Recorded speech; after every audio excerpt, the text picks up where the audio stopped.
sommes très satisfaits du jugement qui est sorti hier.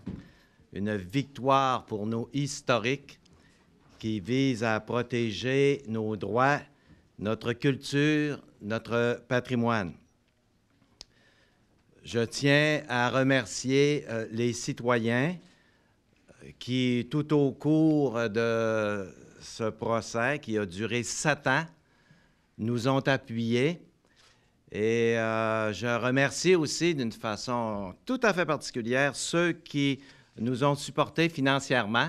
On sait que les frais juridiques ont été assumés depuis le jugement, depuis le dernier jugement, par les citoyens. C'est 180 000 $. Alors, j'ai été touché par l'appui des citoyens. Puis, je tiens aussi à remercier mon conseil qui m'a appuyé sans réserve depuis le début, sans réserve, sans aucune hésitation, d'une façon unanime depuis le début de ce procès. Ce qui nous a choqué le plus, c'était pas la prière. Oui, la prière nous a choqués, mais c'était pas la prière, c'était les objets. Les objets religieux. Pourquoi? Parce qu'on s'est dit, écoute, la prière, c'est grave, ça ne devrait pas faire ça, mais il reste une chose, c'est que si on nous empêche de faire la prière, c'est difficile par la suite de voir qu'est-ce qui pourrait se produire. Qu'est-ce que ça va donner quoi comme conséquence? Ils ne peuvent pas arrêter les prières partout, puis des prières, il n'y en a peut-être pas tant que ça en public. Tandis que les objets, là, on voyait aller les choses. Là, c'était les objets partout, les croix, tout ce qui a un caractère religieux, les noms. Alors là, on voyait aller les choses. On s'est dit, si il faut enlever nos objets, bien là, ça commence par les salles de conseil, mais ça donne à certaines personnes une force incroyable. Et là, tous les objets, on pense à la croix de Saint-Anne ici, la croix du Mont-Royal, les noms de villes, ça ne finissait plus.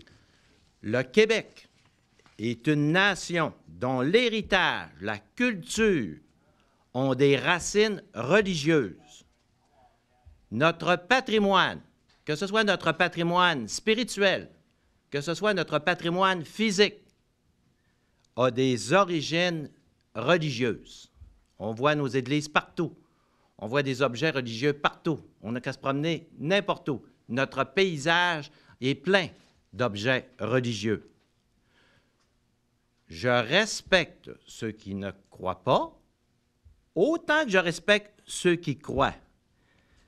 Mais je crois que nos valeurs de solidarité, nos valeurs de respect, nos valeurs d'entraide au Québec, nos valeurs d'amour au Québec, nous ont été enseignées par nos parents qui avaient la foi. Le respect de la diversité d'opinion est un principe fondamental. Au lieu de nous battre entre nous, les Québécois, nous devrions mettre nos efforts à combattre ensemble la perte de nos valeurs. Le Québec a de graves problèmes économiques qui entraînent la pauvreté, les inégalités sociales et l'injustice. C'est ça qu'on devrait combattre ensemble. Pour moi, la laïcité, c'est l'art de la communication entre les différentes croyances.